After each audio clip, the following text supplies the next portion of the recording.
I had a really weird dream last night, which I could not remember quite vividly. I usually would remember my dreams, and last night was a bit strange because there were like patches, or like yeah, they were not one continuous dream like I would usually have.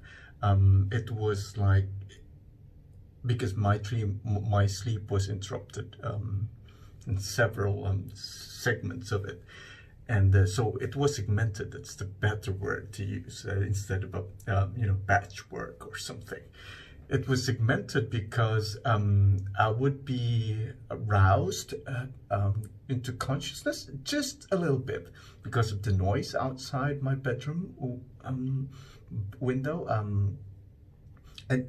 But during those times, I would be in a state of dream, and I was dreaming of people in the past coming back to me, doing the same stuff that they did back when I was with them. And so it was a little bit weird because I've not seen those people for a long time, and they were behaving the same way. It's just that the circumstances and the places that my dream recreated in my brain, or my brain recreated in my dream, were quite different from the original ones. But the characters, the ones who were in my dream, were the same people I actually knew. Most of the time, I would have dreams with people I don't know. It's like they would appear in my dream and I don't know them. Maybe they say that it's a representation of myself. All of the people in your dream who you don't necessarily know are just representations of yourself, of your subconscious self. Maybe you view yourself one way,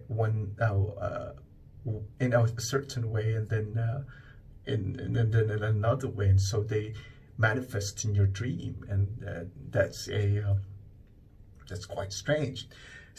But this time, maybe because of the disturbance in my dream, my brain didn't get enough chance to recreate something, fabricate something, elaborate fabrication of visions and sounds and everything in my brain, because I was being interrupted. The sleep was being interrupted. So what it could manage to bring up for my dream are people that I knew, all visuals of people I knew way back then, and it was just a review of who they were, how I viewed them, and so it wasn't special. It wasn't that special. I believe there was not much of a psychological significance to me that I should interpret or analyze to be able to know what is my emotional and psychological state right now, especially now that we are in isolation. You probably noticed something in the way I look. And yes, I grew this one, what do you call this, a goatee. And I haven't shaved it since March 11. And it's more than a month now, so yeah, I'm emphasizing this more than this one because I'm not getting much in there. And so I was looking at myself in the mirror today, and of course it's not a surprise. It's not something that that I should well, I'm focusing on it right now. It's something that brings a little bit of a disturbance.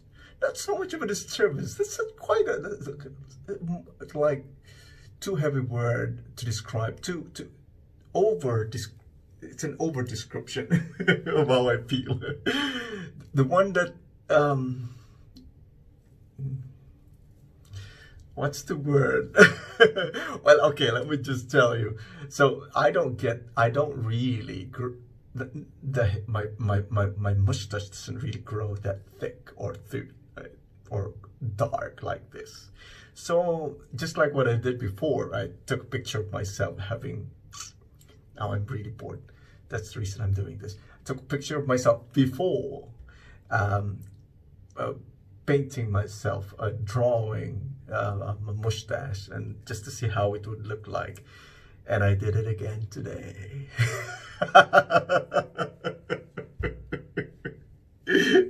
Because I'm bored. And this is how it looks. And because I just wanted to experiment on things about my life and change something, which is a recurring theme in my life after all. And it should be a recurring theme in anyone's life, because all of us are growing and changing. The Tino that was 1 minute ago is gone. It's gone. The Tino, particularly the Tino that was like a year ago or even 48 years ago, has long been gone. All what that remains is a memory that I have in my brain. And that memory can be muddled up and rehashed and modified already. And the Tino is all gone, and yet it remained in the memory of the family members and the people that I grew up with, or I have the opportunity to interact with. All of the people I know back then are all gone. They're gone. All of us, me, 1 minute ago, gone. That's it. What I have is now. And I cannot define myself now as, and I cannot constrain myself in that definition of me that was a year ago, that was 47 years ago. I cannot definitely say that I'm the same person as I was 47 years ago. That's the whole purpose of living and the whole purpose of growing. And people will have some trepidation about growing old, which would cross my mind from time to time. And I would tell myself that I should not have that trepidation, that much of a trepidation, because this person who's talking to you right now will have to evolve, will have to change, will have to grow. And when I reach that age, it's a different person. It's just the person that I am right now should be able to succeed in living and succeed in growing and evolving, so that I will reach that point where of an idea in my brain, because I don't know how I will look. I probably, I may have an idea of how I will look 10 years or 20 years from now. Now, it matters so much to me. When I was in my 20s and 30s, it didn't matter so much what 10 years will do to my face, to the way I look. And now it will matter so much, because I noticed nowadays that it shows itself. it manifests in a very noticeable way. One of my friends just gave a comment about the video that I sent to him of me talking. It's the same video that I would have in a Yelekea series. And he said, "Ooh, I've not seen you for a long time, and I never realized that, ooh, it's been a long time that you changed a lot. I mean, I see streaks of gray hair and all that." And I told him, "Whoa, you have a really nice way of saying that I grew old."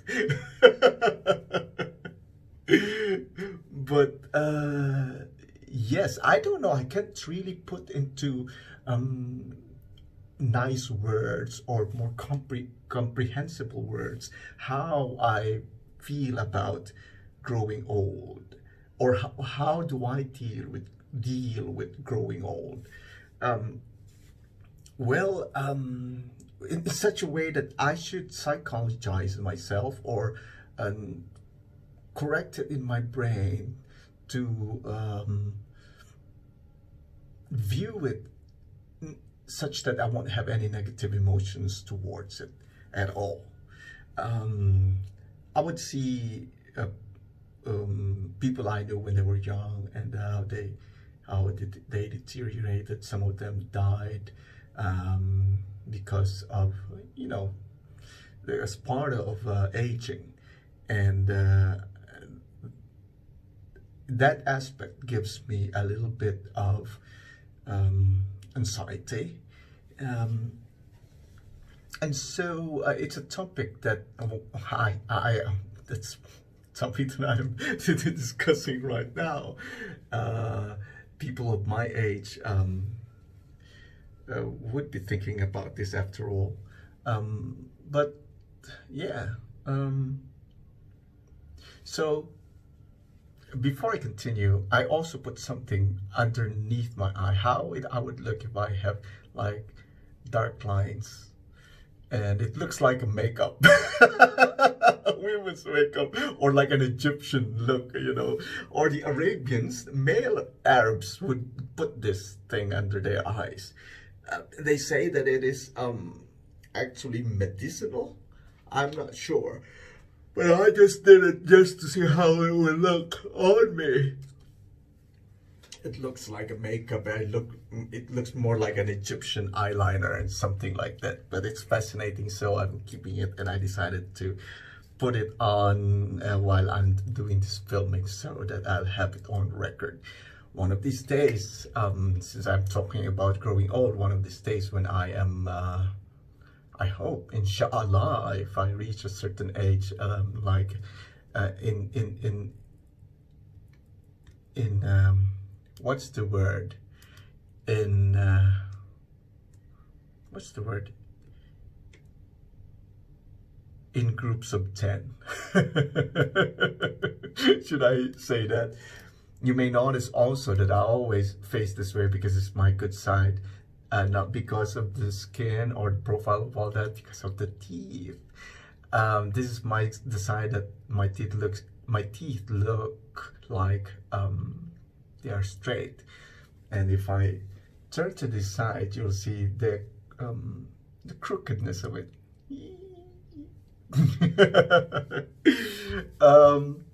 Well, it's also one of those things about my looks that I have a little bit, I had, and I would have from time to time some insecurities about.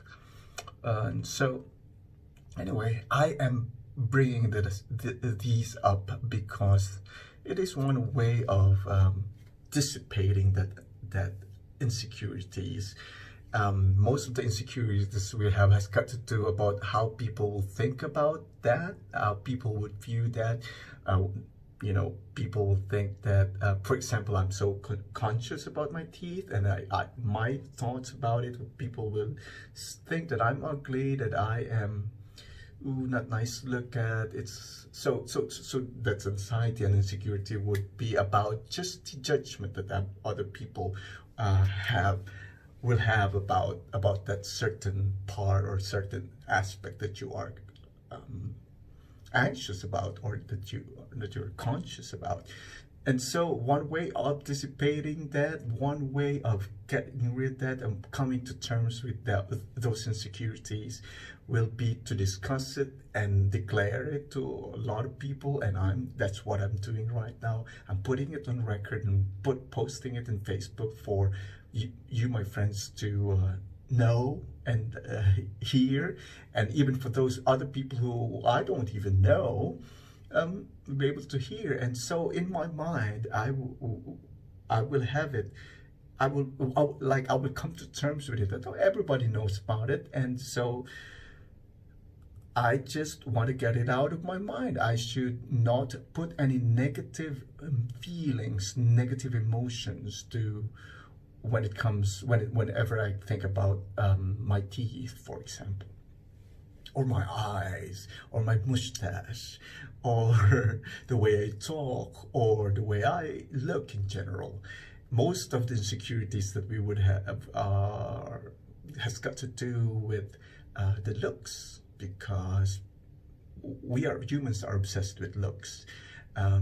It's quite natural because looks has a lot to do with our chances, probability of pairing up and having sexual encounter with someone for the propagation of the species. The survival of our species has got to do with our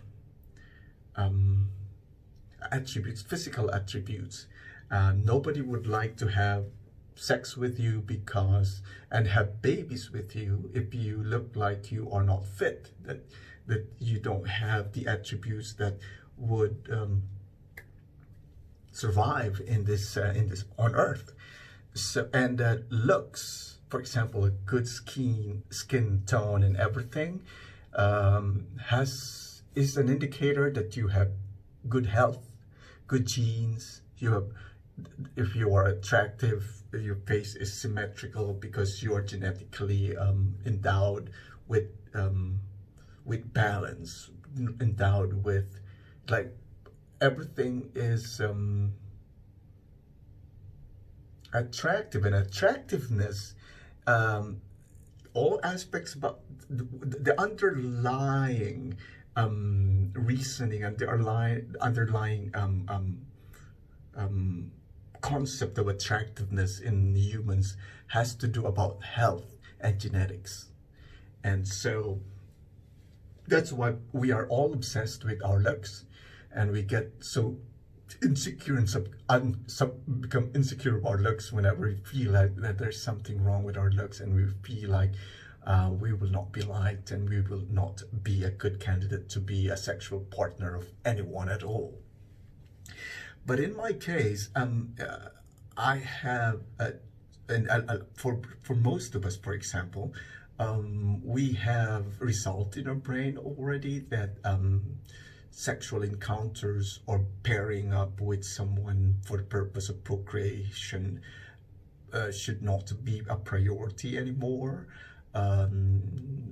So there was a point in my life, and even up to now, that looks has not become such a that has not preoccupied my brain in the majority of the time that I am thinking, and until now that I'm trying to notice that I am aging.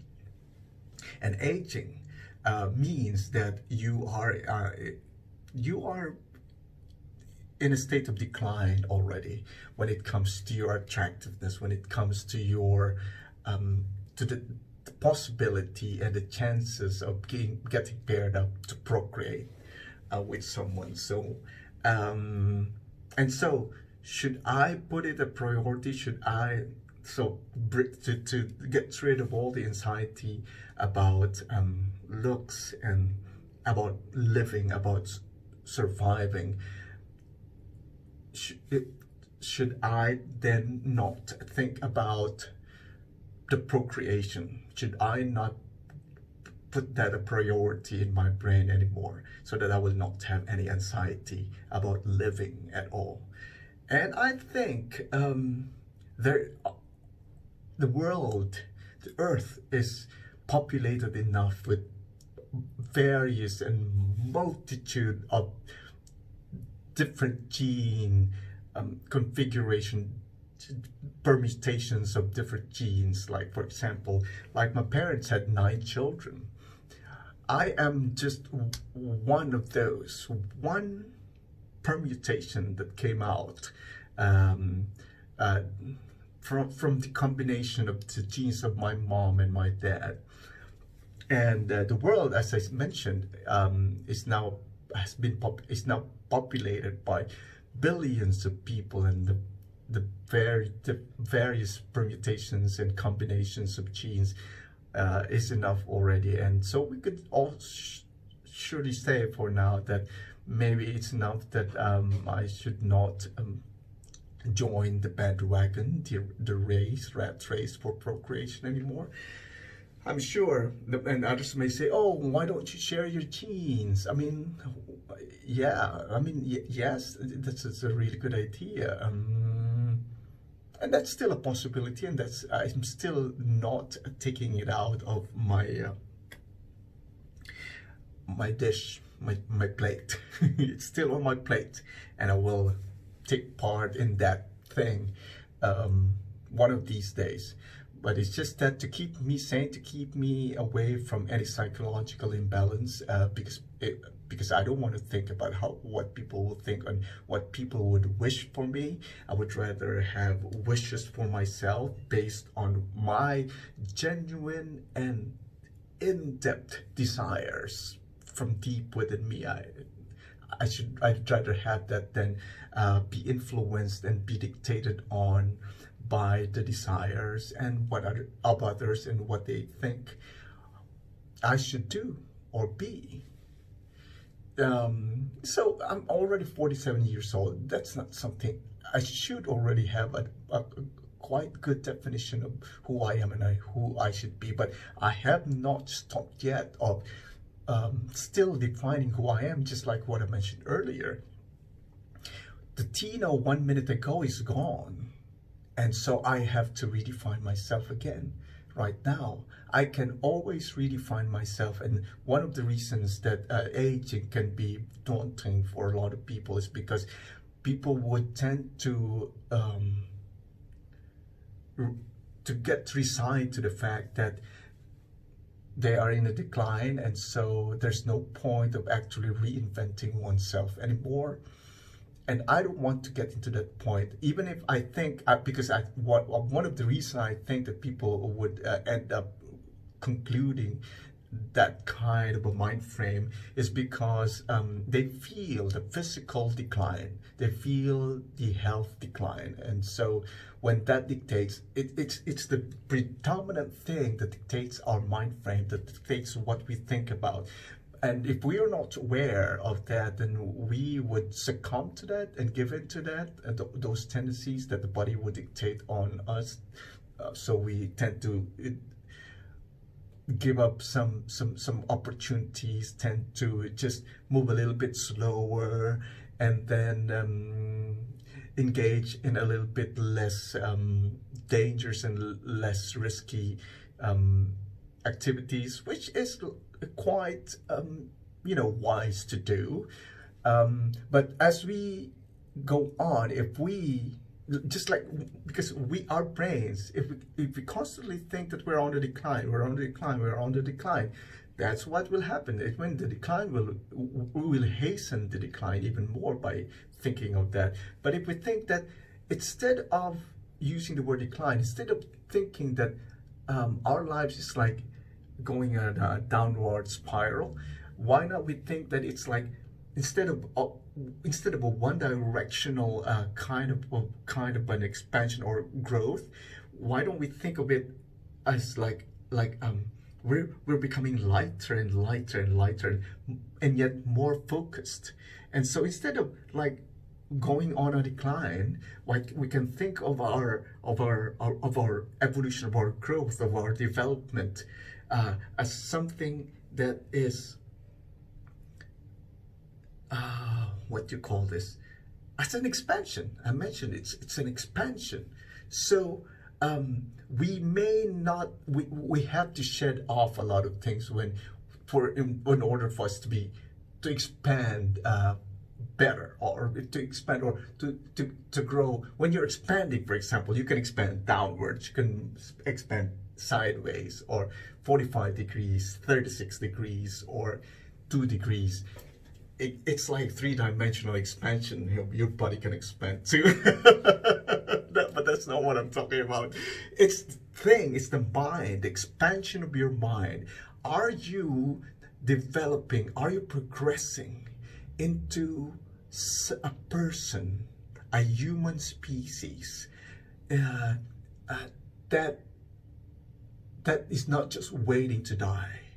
Are you evolving? Are you growing a mind, or a realm of psyche inside of you that is willing to accept different possibilities, different ideas, even beliefs, Because if we get our beliefs fixed and we're telling ourselves, oh, this is what I believe in until I die, I think, yeah, that spells and that defines that pretty much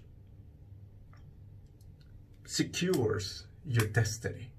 And most of the people, that their destiny is heading towards that. So I'm trying to say all of this because I would like to declare, and I'm putting it on video, and most of the time I'm just telling myself, Tino, this is what I am suggesting to you. I'm talking to myself. I'm even talking to my future self. If one of these days I find myself reverting or joining the bandwagon or giving in to the dictates of my body, and then the baggage, emotional baggages that I have accumulated through the years, making it dictate my life, my thoughts, and my feelings. Let me explain that, because you see, whenever we encounter something that is similar to what we had in the past, we may not even realize that it's similar to what we had in the past. Our brain will bring up everything that we encountered or experienced or we felt during the time, the first time we encountered, or first or second or third time, and every different modifications that the brain had when we experienced that in the past. So when something comes up that is similar to those previous experiences, we feel the same way. One example is music. When we hear music, when we hear a song that we encountered when back in high school, we feel the same way. We remember a lot of things, and we tend to, since we're feeling the same way, we tend to make actions that are similar to what we had back in the past. So, for example, this song or these words or this kind of a certain conversation that you are engaging in right now brought back a lot of memories, and you tend to get emotional, and so you remember, oh, I love my family, I love my parents, and you tend to get emotional, and so you make some decisions and actions, like on the spot action. Oh, I would like to call my mom because I miss her, and I would like to say I love you to my mom. Those are good things that you can do. But if there are circumstances that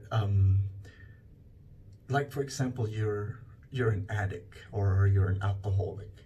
The reason you became an alcoholic because during the very first time you imbibed alcohol was the time when you imbibed alcohol out of experimentation in high school or when you were in an adolescent state.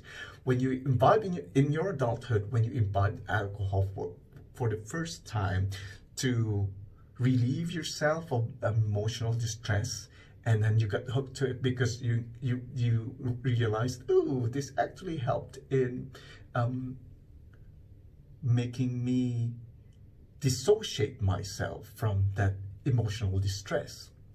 And so you did it again and again and again and again and again, and then you came to a point, oh, I'm becoming an addict, and so you had to rehabilitate yourself from that. And for a long time you have not been taking alcohol because you know that taking alcohol would have its negative effects in your life, in your social life, in every aspect of your life, for example. And then you were alcohol free for 10 years, and then suddenly something happened, and it's something very, very beyond your ability to get yourself out. It's so emotional, so distressing, so psychologically, emotionally, and physically distressing that you just don't know how to deal with it. And your brain, in its attempt to correct things, in an attempt to make you feel good, oops, brought back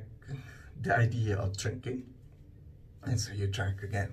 So especially when in our old age, there are a lot of memories that may be brought back and into our brain, and we tend to go back to them. We tend to resort into doing those things that our brain would dictate on us based on the memories and the emotional aspect that are attached to all those memories. And so as we grow old, we think that we are this already.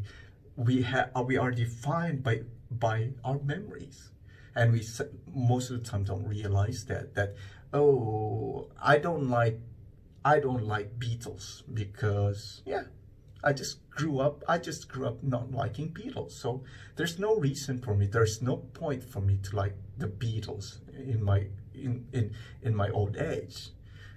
I like Beatles, by the way. That's just an example. So that's what happens among people, I mean, to us when we grow old. And so I don't want to be like that. I want to expose myself now. This is the resolution that I would like.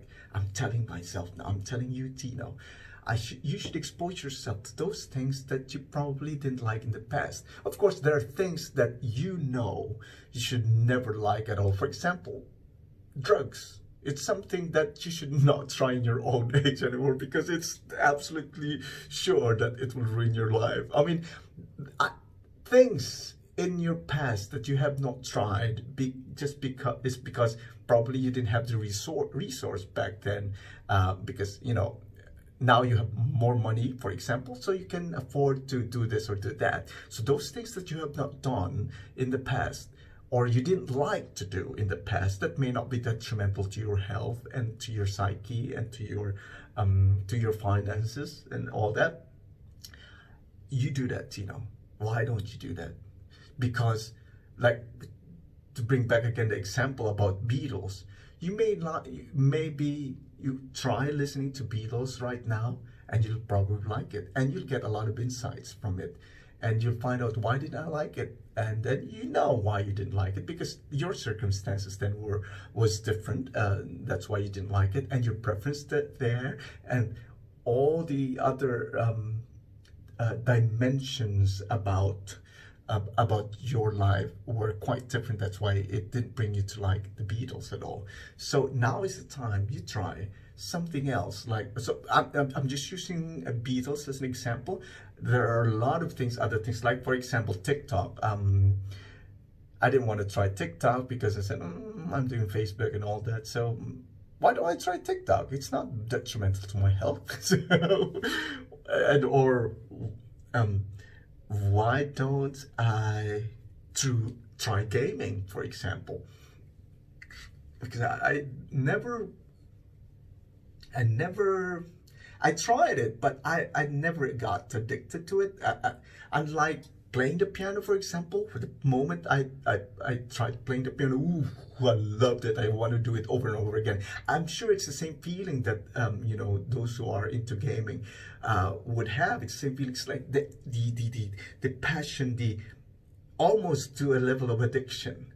It's the same thing that I would have, what I would feel whenever I want to play the piano. So that's just an example. Like, I would like to indulge in this so that I will expand, and I will not bring myself to a point where I don't like anything anymore, and just resolved and end up resigned to the fact that I'm in my old age. Retirement is all about doing these things that I used to do.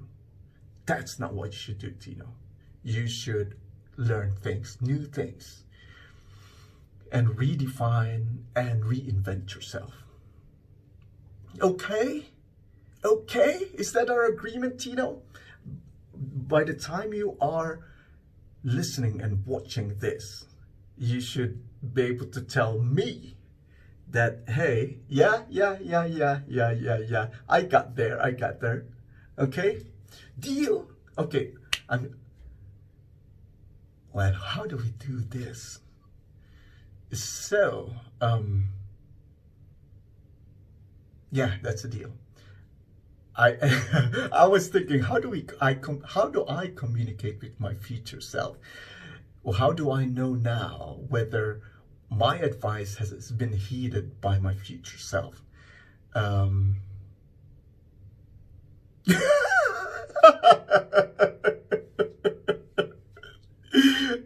don't know.